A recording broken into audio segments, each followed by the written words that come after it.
Soft, eerie background music plays. The Haunted Cabin, a terrifying tale. Growing up in a small town, my friends and I were always on the lookout for adventure.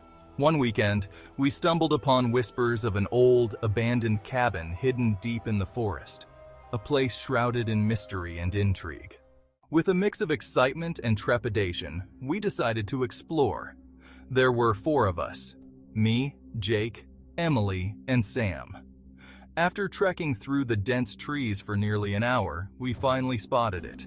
The air was thick with an unsettling silence, only broken by the rustling of leaves. As we stepped inside, the smell of damp wood filled our lungs. The interior was dark, illuminated only by the light filtering through the cracks. Old furniture lay scattered, covered in dust and cobwebs. And in the corner, we found an old fireplace with a haunting portrait of a family hanging above it. But their faces, they were scratched out, as if someone wanted to erase them from history. We laughed nervously and began to explore, but soon the atmosphere grew heavy. Then, we heard it, a faint whisper echoing through the cabin, as if someone was trying to speak. "It's probably just the wind," Jake reassured us, but I could hear the tremor in his voice. We pressed on, but the whispers intensified, transforming into desperate cries. Curiosity overtook our fear, and we found a staircase leading down to the basement.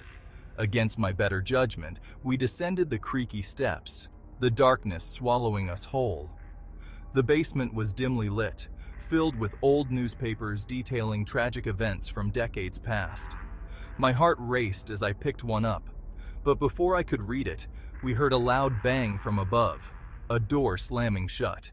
Panic set in.